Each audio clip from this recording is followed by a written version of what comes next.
Hello and welcome to my channel. In this video, I'm going to talk about 7 tips to crack the teaching interview. If you're planning to change your teaching job or you're a fresher and applying for a new job, then these tips will be handy for you. Why are you scared of job interview? Whenever there is an interview, most of us get scared of the interview. They maybe get nervous at the interview. The reason for that nervousness is don't know what to prepare for. Sometimes we prepare something which is not relevant. Or the second possibility is that we don't know how to prepare, because every job interview has a different style of preparation. Teaching job has its unique style of preparation. So I don't know how to prepare. And the third question is, I don't know how much to prepare, what they might ask. I have no idea. So these are the few reasons for our nervousness. If you're looking for solutions or maybe answers to these or such similar doubts in your mind, then you're in the right place. If you like this video, if you get any valid input from this video, please like and subscribe to my channel and try to pass on the message of this channel to others as well. So let's get started to the first tip, is the self-confidence. Let me share my experiences with you. In my life, I have faced several interviews and I've worked in more than five places. Obviously, I've cracked 5 interviews, and of course, I've applied to many places and failed in several interviews also. But the failures will give you some valuable teachings of life. So it doesn't matter how many times you fail, but it does matter what we learn from that failures. So to get the self-confidence, first you need to believe in you. First thing, whenever you apply for an interview, forget about the interview board, but deep inside your mind, you should believe that I can do it. That is the one thing which makes you to win that interview, or which make you to crack that interview. And as a technique, in front of the mirror, stand and kind of say a small speech about yourself. It is an intro. In any of the interviews, whatever that job for that matter, irrespective of any profession, need not be teaching alone, any profession, first thing interview board asks is introduce yourself or tell us about yourself. You need to have a ready-made speech, maybe 1.5 minutes. It's more than sufficient, 1.5 minutes about yourself. So you have to prepare that. Tell them about who you are, and if you have any past experience or achievements to your credentials, please tell that. Any awards, accolades, if you have got into your resume, tell that. And what your strengths. You need not mention very much about your weaknesses. You tell about your strengths. And remember, maximum 1.5 minutes, because interview itself lasts for around 5 to 7 minutes. If it goes on, at least till 15 minutes, not more than that. So most of the cases. So the speech should be short and sweet, filled with the information which is crisper. The first impression of the board will be the best impression about the candidate. So be focused, prepare the small speech, begin the interview well, and it will automatically create nice and a kind of I would say encouraging atmosphere to you, so that automatically you will answer, or maybe you will get that energy to answer the next questions. Let's move on to the second unavoidable step. Tip 2 is subject knowledge. Basically, any interview, any job, or any kind of profession has its core subject domain. So if you are applying for any position, like teaching position, whichever subject you're applying for, like probably you're in school teacher position, or you might be applying for college professor position, any position for that matter, you have to have the basic domain knowledge. Without basic subject knowledge, probably other tips may not work well. I'm talking about the candidates, even after having the subject knowledge, sometimes they fail to crack the interview. Now, those who do not have this in-depth subject knowledge, go through the topics once again before you attend the interview. And there are a whole lot of ready reckoners for any subject for that matter. Please go through that, quickly prepare. There are obviously few areas where you are strong. There are few areas where probably you are weak. Focus on those weak areas, build up confidence level, and then maybe you can search for which are the mostly asked questions in this topic, interview questions in subject area. So you will get a lot of such information. Prepare nicely and come here. I would like to suggest about prepare nicely about the topic of presentation. And there is no substitution for this. You have to prepare your subject knowledge, or to increase your subject knowledge, and or maybe you're applying for a slightly different subject than your specialization or something like that. Go and refresh the subject. Then it's always important to note down quick reckoner points, so that whenever it is needed you can just refer them and refresh your memory. And then there are a whole lot of guys on the YouTube, they prepare these nice presentations about the subject. Go and watch them and get knowledge about those tricky, because every subject has some difficult topics, tricky topics, which most of us find it difficult to understand. But there are fantastic videos prepared by a whole lot of people, helpful people. Go watch them and get a little bit of insights into these subjects. Now this step is very important. Second tip, the subject knowledge. You cannot avoid this step, and always refresh, revisit, and come to the interview. Don't lose heart if you fail at the interview. It of course it creates kind of pain in your mind, in your heart, but then take lesson from that interview. At least some good thing might have happened. Sometimes interview board gives you some suggestion.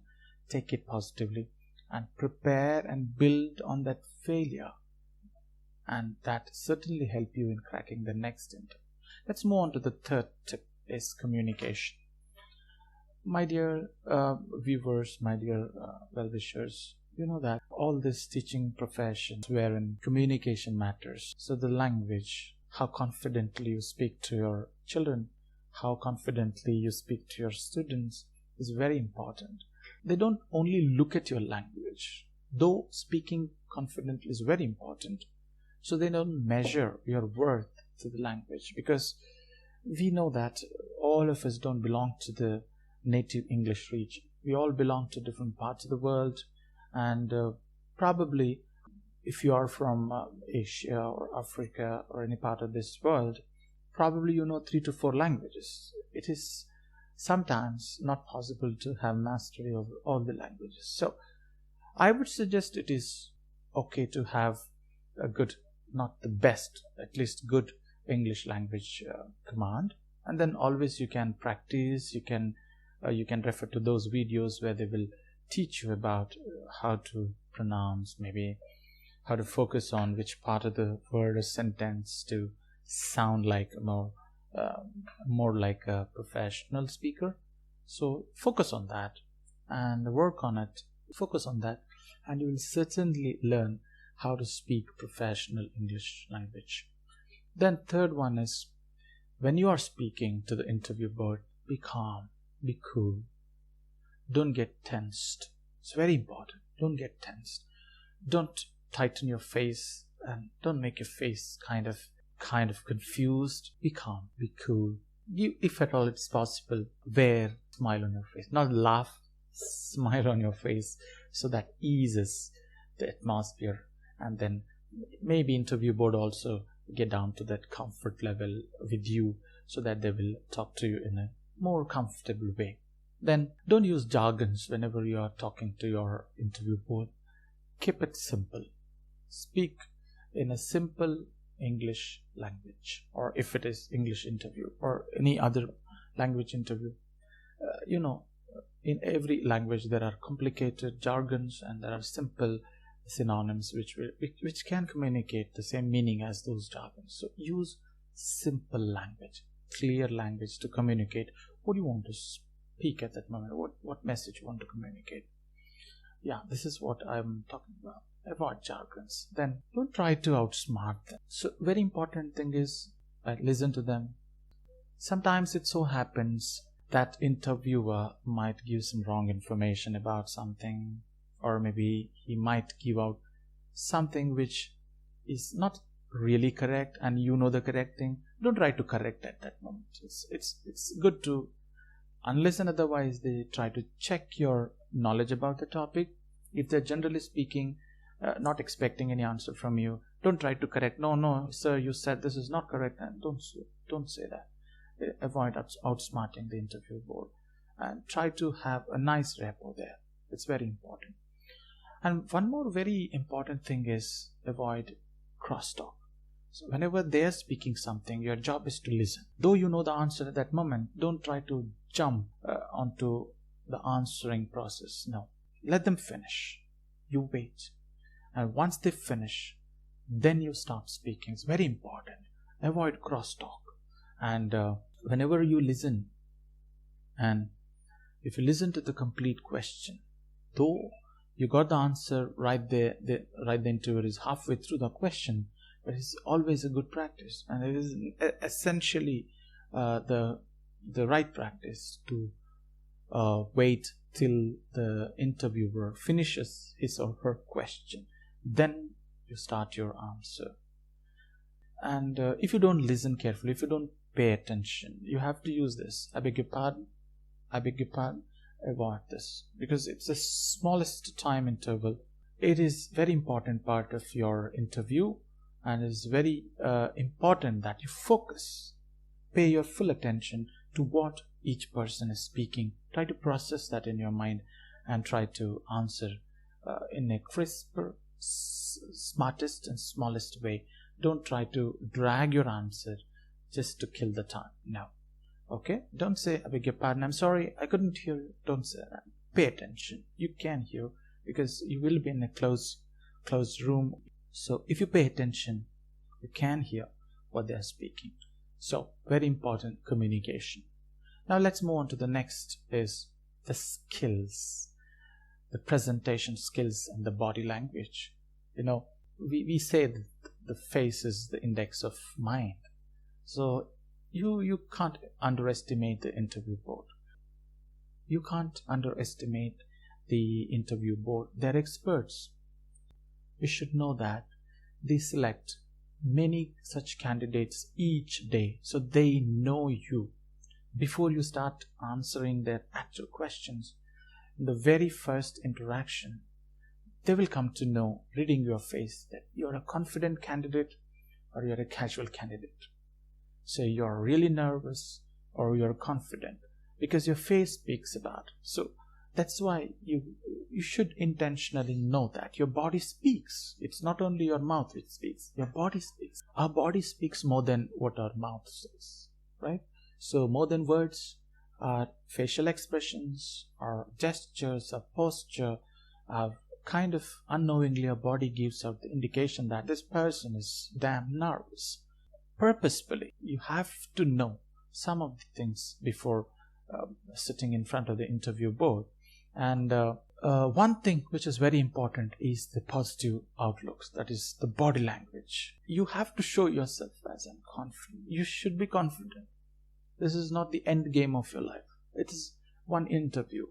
You will certainly crack it if you show you're positive. You have confidence, and you're confident at that moment. So, first of all, be natural. Don't try to show artificially something. No, be natural. Second, comfortable, I would say. Pleasant dress, not very contrasting colors. No. Pleasant colors, pleasant dress, comfortable dress. And then, very important thing which adds to the anxiety is being late. So avoid that and be on time. If it's possible, be a little early so that you can come and relax and be ready to face the interview board. And then always when you face the interview, when you come into that room, have a pleasant smile on your face. And you see them in this photo, there are ladies and gentlemen. So when you greet them, it's always a nice custom to start with ladies. Good morning, ladies and gentlemen.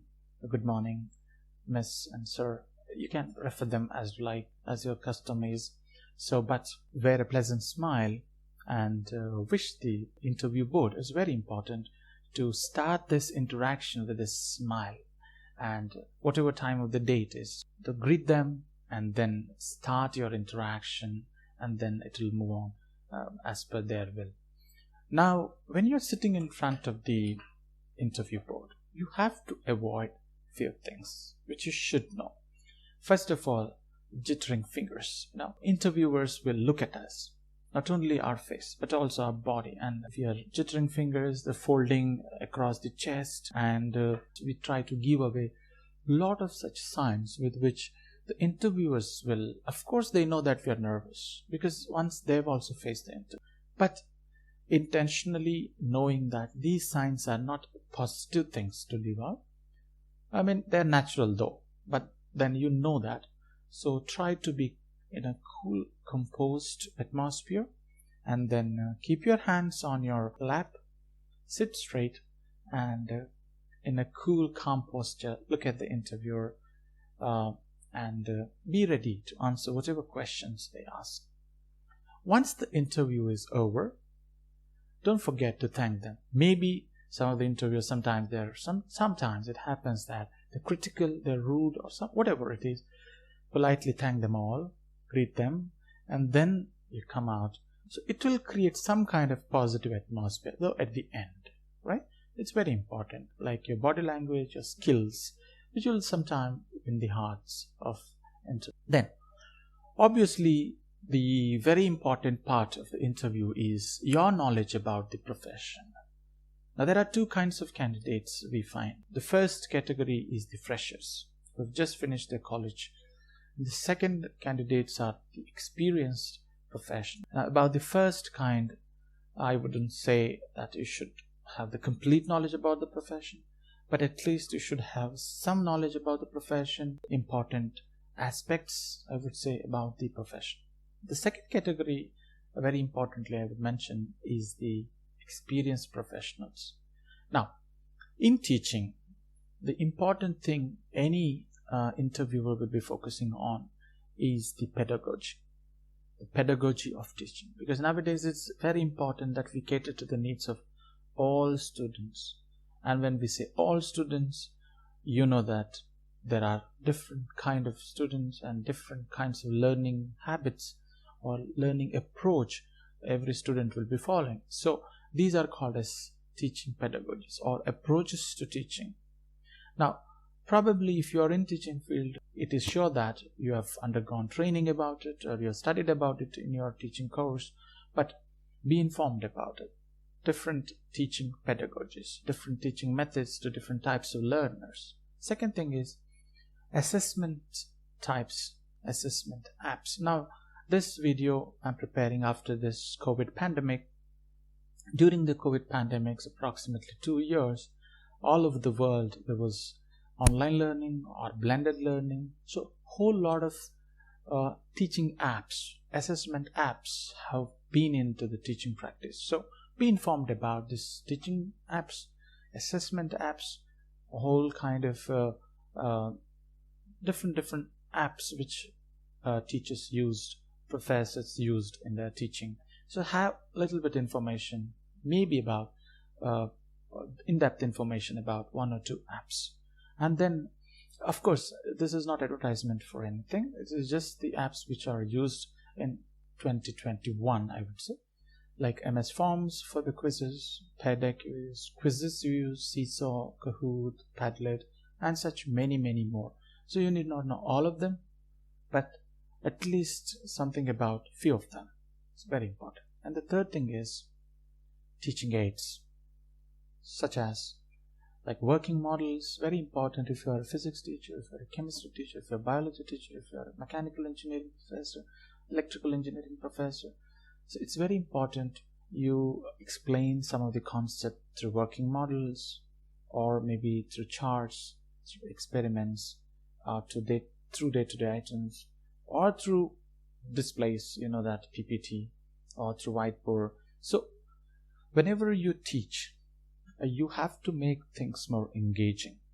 Instead of having a dry talk like lecture, you can make it more meaningful, by having working models in your class, charts in your class. You can say all this in your interview, that what kind of teaching aids you use in your normal teaching. So more variety you can use so as to avoid the boredom in the class. So be informed about this. Then there are some best practices in teaching. You will find a whole lot of literature in the internet about the best practices. You know that teaching has transformed. You know that earlier it was teacher-centered learning. Like teacher was the source of information. And then it slowly moved from teacher-centered to learner-centered learning. Now, then later stages, everyone thought that the student is center of education. Now, slowly it moved on from learner-centered learning to learning-centered education.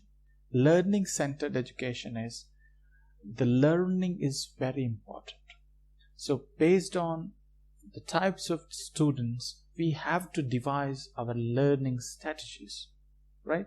So there are a whole lot of things which involve in this strategy. Like nowadays, in 2021, now you have sustainable development goals which are connected in every teaching or every subject. And now you have to be very sensitive about gender, race, religion, diversity, and whole these are new phrases which are coming into teaching. And nowadays teaching is learner-faced teaching. It's not teacher-faced teaching. It is learner-faced teaching.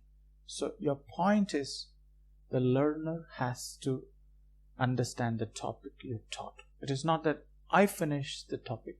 No, it is whether the learner has understood the topic or not. This is very important, that you have this knowledge about the best practices in teaching. These are not the comprehensive set of things I'm telling. This is, I would say, the tip of iceberg. If you do a little bit of research in there, you'll find a whole lot of best practices in teaching. Then next thing is knowledge about the organization. Organization or the institution for which you're applying, or maybe you're attending interview. You should know something about that organization. There will be a question, or sometimes they ask, what do you know about our institution? It's a good practice. They will be happy, or interviewers will feel happy if you search or maybe dig into, or you can collect some information which is very particular to that particular organization. So do a bit of searching, and maybe search for some of facts about its history, its past achievements, its awards, its recognitions, its milestones, or who are the people at the helm of the affairs, or what are the good things about it. And always have knowledge about, have some information about the vision and mission statement of the organization, and about specialities of the organization. Search for any unique qualities of the school or college for which you're applying, and have information about that organization. Whenever the interview board asks you about it, you can say some unique qualities of that organization, so they feel that you're genuinely interested in that job or maybe that particular institution. Then if you're applying, it is obvious that in present time people move from one country to another country. Sometimes it so happens that you move from one curriculum to another curriculum. You move from one country to another country, and then the curriculum is a bit different. So before you go and attend the interview, the subject might remain same, but the curriculum differs. So study about the curriculum. So every curriculum has its own protocols, its own kind of rules, regulations. First, be sure about the curriculum. Second, be sure about the key points used in such curriculum, and be informed about the examination pattern, examination system, and be sure about the assessments, like formative and summative assessment of those that curriculum. And then there are a whole lot of websites which provide the papers, like past papers, simulations, or teaching learning resources, and whole lot of other supportive teaching information, learning information about that subject. Have kind of information about it, have information or knowledge about the curriculum where you are applying. Very important to know the curriculum. If they ask something about the curriculum, you should know the keywords which they use in their curriculum.